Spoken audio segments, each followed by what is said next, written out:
Tu veux des AirPods. Si tu as cliqué sur cette vidéo, c'est que ça t'intéresse et que par tous les moyens, tu voudrais te procurer une paire d'AirPods. Apple a commercialisé les AirPods le 19 décembre 2016. Tout d'abord critiqué pour son design et son prix, Apple a parfaitement suggéré son produit et aujourd'hui, les AirPods sont la référence des écouteurs sans fil. Au point où quand des autres marques sortent des écouteurs sans fil, les médias préfèrent les nommer des AirPods plutôt que des écouteurs sans fil.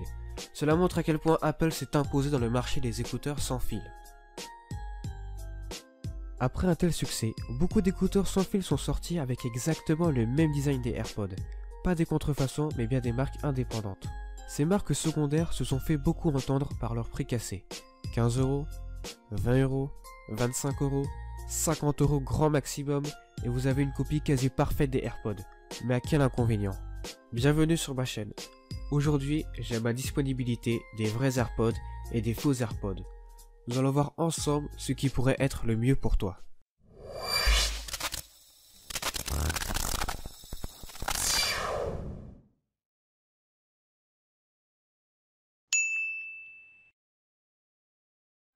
Le colis est arrivé, nous allons voir ensemble ce que propose cette paire de faux AirPods ou je dirais même cette paire de i20 TWS. Comme vous pouvez le voir, les i20 arrivent dans une toute petite boîte.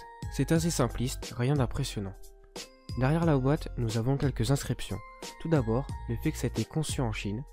Et à gauche, il nous indique que ce sont les TWS avec son coffret de recharge. Encore une fois, on reste dans la simplicité. La boîte se recharge avec un câble Lightning. A noter que la boîte prend également beaucoup la poussière. Ensuite, nous nous retrouvons avec le chargeur et la notice d'utilisation. En revanche, je suis un peu déçu car le chargeur fourni ne fonctionne pas. Sur la notice, on vous montre un mini tutoriel pour connecter les AirPods, mais rien de bien compliqué, c'est comme sur les vrais. Vous avez juste à ouvrir le boîtier et l'appareil se fera automatiquement. Voici les i20 dans leur boîte, c'est vraiment très propre et réussi. Les i20 à l'extérieur sont très ressemblants aux vrais AirPods, franchement à vue d'œil on n'a pratiquement rien à redire, ils font vraiment très vrai. Pour connecter les i20 c'est comme sur les vrais et c'est ça qui est incroyable. En effet comme vous pouvez l'apercevoir, l'iPhone le détecte exactement comme des vrais AirPods et la connexion se fait très rapidement. Les i20 sont compatibles Bluetooth 5.0, ce qui offre une meilleure fluidité. Ils disposent d'une autonomie entre 3 et 4 heures complètes, ce qui est incroyable pour 25€ comparé aux vrais AirPods qui ont 5 heures d'autonomie.